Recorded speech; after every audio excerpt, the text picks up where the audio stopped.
Want to make sure you never miss a new release from the official creepypasta.com YouTube channel again? Be sure to subscribe and hit that bell to turn on notifications.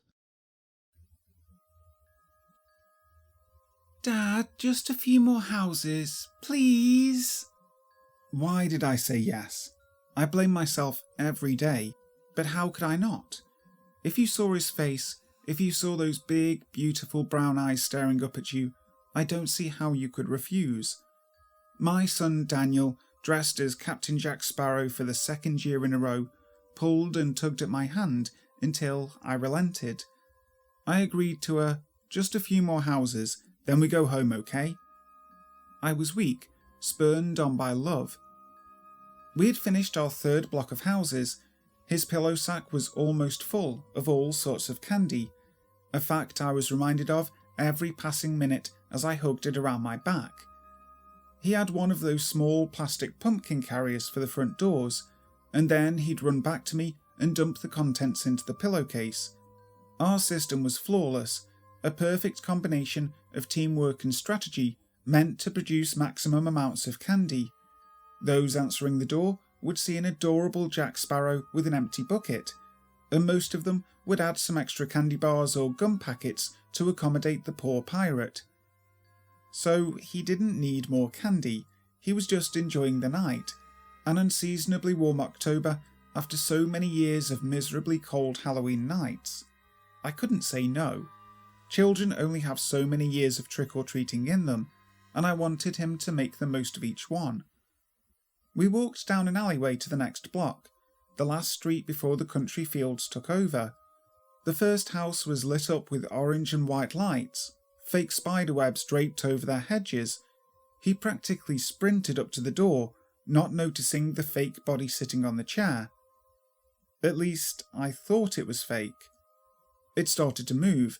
I tried to yell and warn Daniel, but the body on the chair already grabbed my son's arm, emitting a howling growl at the same time.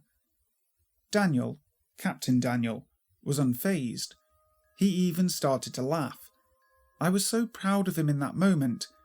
After thanking the woman at the door and wishing her a happy Halloween, he sprinted back to me, excitedly dumping the contents of his conquest into the bulging pillow sack.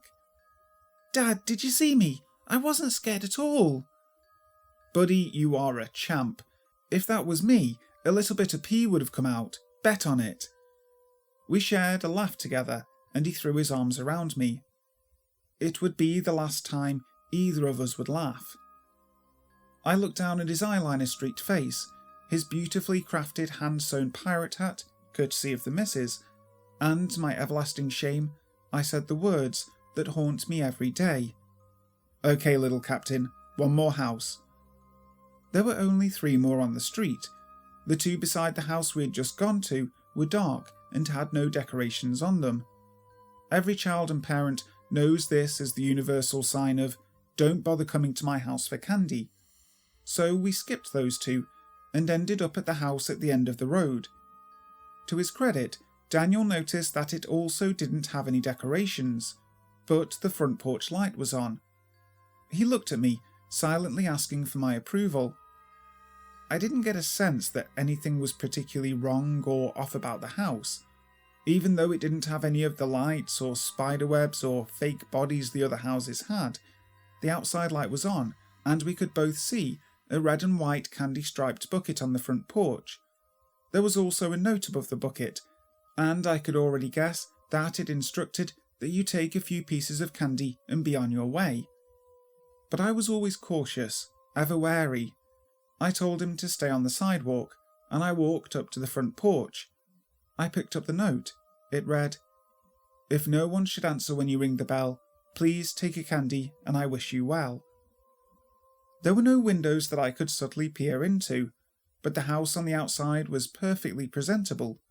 The porch was clean, the lawn crisply cut and clearly maintained. I peered inside the bucket, and my eyes lit up. Even as an adult, I knew that full-sized chocolate bars were rare, but there they were. Snickers, Mars, O. Henry, all of the classics in full-sized glory. I was so excited for Daniel, I turned around and went back to the sidewalk, where he was practically brimming with energy. Even after a long night like this one, he was raring to go. I put on my best pirate voice. "All right, Captain. The note says to knock on the door, and if no one answers, you can take one of the treats from the bucket. Just one though, okay? Make it fair for the other children." "Aye, aye, me matey," he said back in his best pirate voice. We gave each other a fist pump. He walked up the pathway to the front door. I made sure to watch him the whole way. It could be another setup, some clever house owners putting together an elaborate ruse to get the children's guard down before they reveal the big scare. My phone vibrated once in my pocket. No doubt it was a text message from my wife. I watched as my son knocked on the door and patiently waited. We agreed before the night began that if nobody answered within 10 seconds, then it was time to move on. I remember every detail of those next 10 seconds. 1. I took my phone out of my pocket, still keeping an eye on Daniel. 2. I entered the code in without looking at the phone, unlocking the screen. 3. Daniel was still waiting at the door. 4. Through muscle memory, I brought up the new messages screen, still not taking my eyes off my son. 5. He began to turn around. 6. He started to head towards the bucket left on the front porch. 7. He smiled at me. 8. I glanced down at my phone. Sent. You and the captain okay? 9. Reply. On our way home. 10. Daniel was gone. I didn't register it at first. I figured he was hiding behind something. "Daniel?" I called out. "Daniel!" There was no reply. I ran up to the porch, but I found nothing. No clue as to where he had gone. There was no way he could have ran around the house, not in the span of 1 to 2 seconds. No way. I looked up and down the street, but there was no one. No parents, no kids, nobody. Did someone open the door? Was he inside? I started to pound furiously on the front door, screaming my son's name. I was screaming at the top of my lungs as I tugged at the door handle, trying to get it open. I must have screamed loud enough, because the woman whose house Daniel was so brave at opened her door and yelled after me. "Is everything all right?" "No, have you seen my son, the little boy dressed as a captain?" "Oh my goodness, no, I haven't. Should I call someone?" Call someone. His cell phone. I smacked myself on the forehead. I forgot he had one on him. I grabbed the phone out of my pocket and dialed his number. It went straight to voicemail. I almost threw the phone away right then and there, but I tried to calm myself down, tried to think back. But all I could picture was someone, something, opening the door, grabbing my son and covering his mouth before he could scream for me. I dialed 911. I didn't care if we found him later, if he was playing some trick on me. I just wanted him back. I told the neighbour to grab a flashlight and help me look for him. When the cops arrived, the neighbour and I had been looking all around the house, trying to find a way in. I was about to break a window when I heard the sirens, those wailing screams echoing in the distance. I took such comfort in those sirens. I just knew in my heart that as soon as they got here, my son would pop out of somewhere, telling me it was all a big joke. I wouldn't scold him. I wouldn't yell at him. I would just hug and squeeze and hold on to him until he left for college. I told the cops everything, down to the exact detail as I remembered it. They also pounded on the door, but when they saw my frantic behaviour, the impatience riddling my body, they went ahead and broke the door in. They told me to stay behind, let them clear the house. I wanted to protest, to scream at them, to tell them nothing could keep me away. But when they drew their guns and yelled into the house, I knew they were taking this seriously. 5 of the longest minutes of my life passed by. I don't know when she did it, but at one point I looked down and the neighbour was holding my hand. She had children of her own. She knew what was happening, what could be happening. When the 2 cops came out of the house, the look on their faces said it all. I almost broke down there on the street, but I had to hold on a little longer. I tore into the house, past the outstretched arms of the officers, and started yelling for my son, bursting in and out of each room with ferocious intent. It wasn't until I went up the stairs into what was once a bedroom that I realised no one was living in this house. No one had been living in this house for years. I ran down the stairs, almost knocking the officers down as I ran up to the woman, the helpful neighbour. I grabbed her and started yelling, "Why didn't you tell me? Why didn't you tell me no one was living here?" She started to stammer, taken aback by my sudden turn, my aggression towards her. I didn't know. I've only lived on this street for a few months. I never saw anyone come in or out, but that could be for 100 different reasons. I'm sorry, I didn't know." I stood there on the street, breathing heavily, holding onto the shoulders of a woman I only met a few minutes before. The officers placed their hands on my arms, and I released her.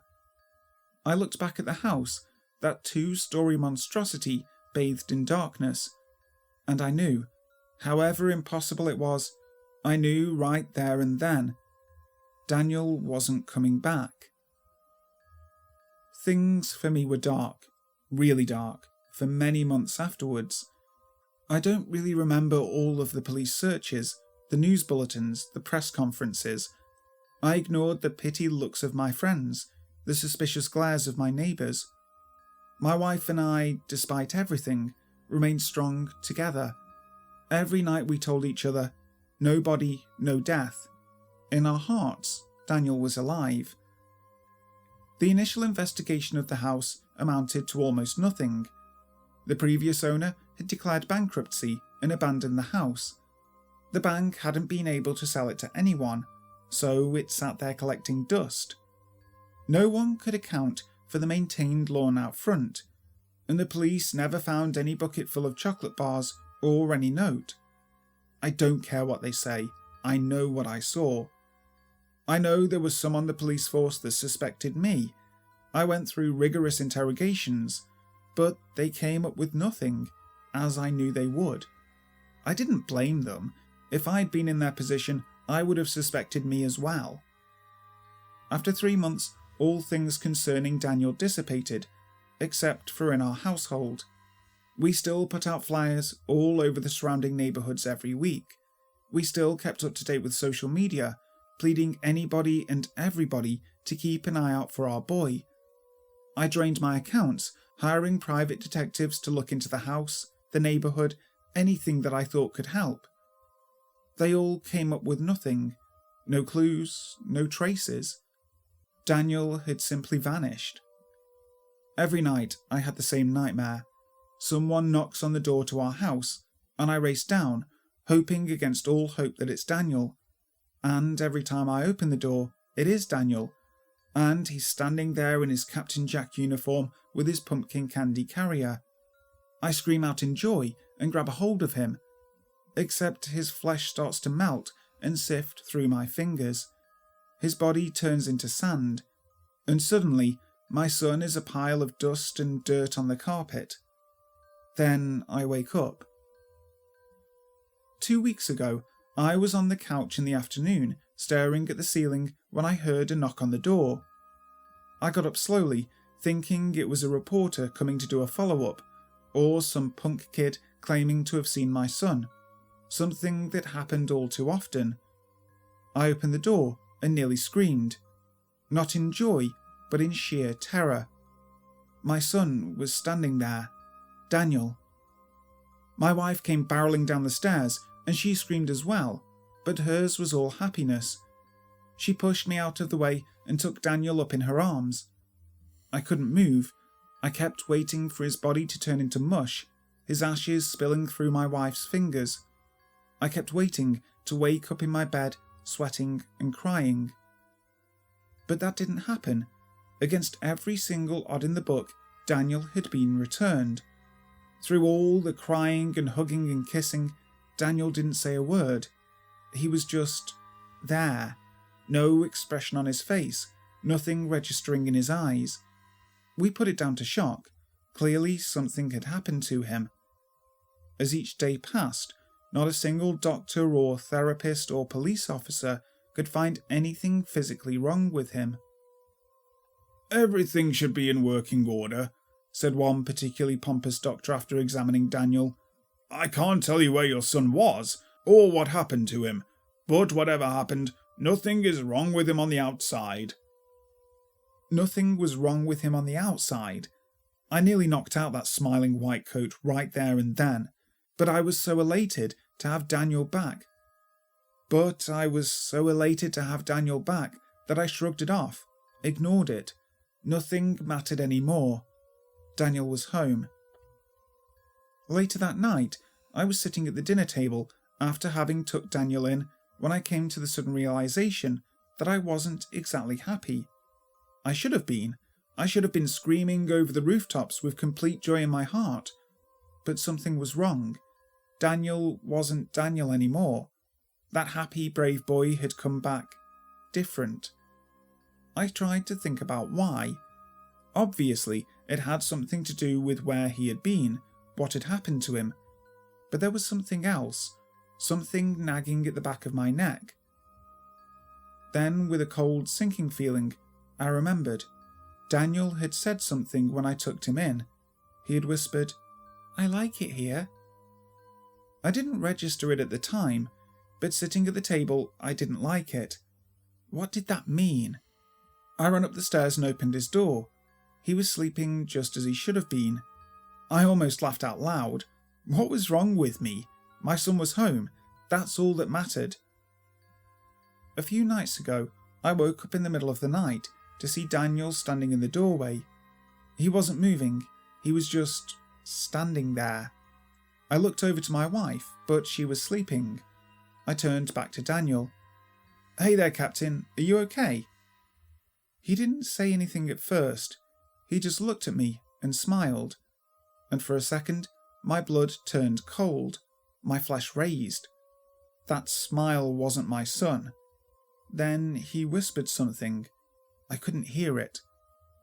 "What was that?" I asked him. Then he sprinted toward me, so fast, so quick, and he yelled, "I like it here!" Then he ran back out of the room and into his, slamming his door. My wife slept through the whole thing. Last night was the turning point. I was just about to lock the front door for the evening when my wife started screaming. And I mean screaming. I was convinced in the few seconds it took me to bound up the stairs that someone was killing her. In a way, I was right. I burst through the bedroom door to find Daniel standing over my wife with an axe. He had that dead smile on his face again. The axe was raised above his head when I tackled him. He started to scream, and I started to cry. He just kept repeating the same thing over and over again. "You'll like it there! You'll like it there! You'll like it there!" Now I'm lost. I don't know what to do, who to turn to.